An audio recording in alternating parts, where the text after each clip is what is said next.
Hello students, welcome to SV technology. ఈ వీడియోలో మనం బీటెక్ ఫ్రెషర్స్ కి జాబ్స్ అంతా లేవు, ఓపెనింగ్స్ అంతగా లేవు అని చెప్పేసి మాట్లాడుతున్నాం. సో ఇట్స్ ఫ్యాక్ట్, నేను చెప్తున్నది కాదు. బయట కంపెనీస్ కూడా ఫ్రెషర్స్ ని రిక్రూట్ చేసుకోవడానికి చాలా ఆలోచిస్తున్నాయి.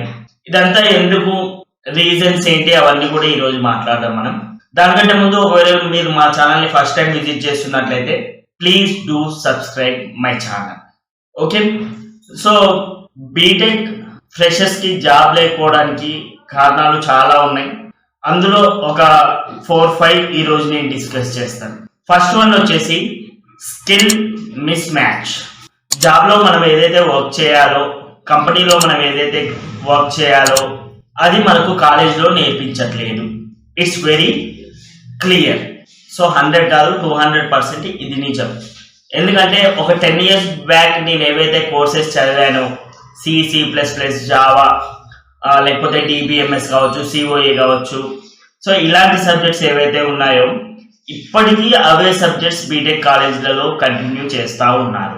ఆల్మోస్ట్ అన్నీ కాకపోయినా ఒక 70% ఆఫ్ సబ్జెక్ట్స్ సేమ్ ఉన్నాయి, అదే మనకు నేర్పిస్తున్నారు. బట్ మనం జాబ్లో చేయాల్సింది మాత్రం వేరే ఉంటుంది. This is the main reason why freshers are not getting job. Okay, and employer కూడా రిక్రూట్ చేసుకోవడానికి ఆలోచిస్తున్నారు, అది రీజన్ అన్నమాట. సెకండ్ రీజన్ వచ్చేసి కాస్ట్ ఆఫ్ ట్రైనింగ్. ఒకవేళ నువ్వు బీటెక్ లో మంచి మార్కులు తెచ్చుకొని లేకపోతే ఆ ఉన్న సబ్జెక్ట్స్ మంచి చదివి వచ్చినా కూడా నీ కంపెనీలోకి వచ్చిన తర్వాత ట్రైనింగ్ ఇవ్వాలి. దాన్ని మనం ఏమంటామంటే కంపెనీలో నాలెడ్జ్ ట్రైనింగ్ అంటాం. సో ఈ నాలెడ్జ్ ట్రైనింగ్ ఇవ్వడానికి కాస్ట్ అనేది ఎక్కువ ఉంది. వై బికాస్ లేటెస్ట్ టెక్నాలజీస్ కావచ్చు, లేటెస్ట్ గా ఇవన్నీ ఉన్నాయి కాబట్టి ట్రైనింగ్ కాస్ట్ అనేది ఎక్కువ అవుతుంది. ఒకవేళ ఫ్రెషర్ వచ్చినట్లయితే వాళ్ళకి ఒక 3-4 months వాళ్ళకి ట్రైనింగ్ ఇవ్వాల్సి వస్తుంది. ఆ ట్రైనింగ్ కాస్ట్ అనేది ఎక్కువ అవుతుంది. కాబట్టి కంపెనీలు ఏవైతే ఉన్నాయో అవి ఫ్రెషర్స్ ని కాకుండా ఆల్రెడీ ఎక్స్పీరియన్స్ ఉన్న వాళ్ళని తీసుకున్నట్లయితే బెనిఫిట్ ఎక్కువ అవుతుంది, ఫైనాన్షియల్ గా మిగులుతుంది అనే ఆలోచన కూడా ఒక రీజన్ అయింది.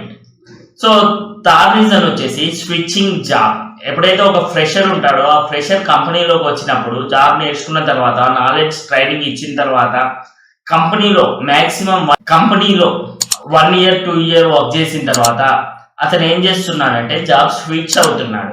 సో దీనివల్ల లాస్ ఏంటి అంటే ఇతనికి పూర్తిగా వర్క్ నేర్పించి ట్రైనింగ్ ఇచ్చి నాలెడ్జ్ ట్రైనింగ్ కేటీ అంటాం కదా, అది ఇచ్చేసిన తర్వాత అతను స్విచ్ అవుతున్నాడు ఎక్కువ శాలరీ కోసం. సో అంటే కన్సిస్టెన్సీ ఉండదు, కొత్త వాళ్ళైతే కన్సిస్టెన్సీ ఉండదు. దానివల్ల ఆల్టర్ అవ్వడానికి ఎక్కువ ప్రయత్నిస్తూ ఉంటాడు, స్విచ్ అవ్వడానికి ఎక్కువ ప్రయత్నిస్తుంటాడు అని చెప్పేసి ఆల్రెడీ ఎక్స్పీరియన్స్ ఉన్న పర్సన్ ని తీసుకుంటే అతని వల్ల వర్క్ ఎక్కువ అవుతుంది, ప్లస్ అతను ఎక్కువ స్విచ్ అవ్వడానికి ట్రై చేయడం, ఎందుకంటే ఆల్రెడీ మంచి శాలరీలోనే ఉంటారు కాబట్టి. సో ఇది కూడా ఒక రీజన్. నెక్స్ట్ వచ్చేసి డిమాండ్. అంటే మనం బీటెక్ లో నేర్చుకున్న స్కిల్స్ ఏవైతే ఉన్నాయో ఆ స్కిల్స్ కి డిమాండ్ తక్కువ ఉంది. స్పెషల్ స్కిల్స్ కావాలి. సపోజ్ AI ఉంది, ML ఉంది, డేటా సైన్స్ ఉంది, ఇట్లా స్పెషల్ స్కిల్స్ వచ్చేసినాయి. కాలేజీలో ఏదైతే నేర్పిస్తున్నారో అది సరిపోవట్లేదు అనమాట. So these are the main reasons why a fresher is not getting a job అనేది. సో దీనికి మీరు చేయాల్సింది ఏంటి అంటే ప్రజెంట్ ఉన్న ట్రెండ్కి తగ్గట్టుగా కోర్సెస్ నేర్చుకోవడం, దానికి తగ్గట్టుగా ప్రిపేర్ అవ్వడం. సో దీనికోసం మా ఛానల్ని సబ్స్క్రైబ్ చేసేయండి, ఎవ్రీ టైమ్ అప్డేట్స్ ఇస్తూ ఉంటాను. Thank you for being here. This is your Mahesh signing off.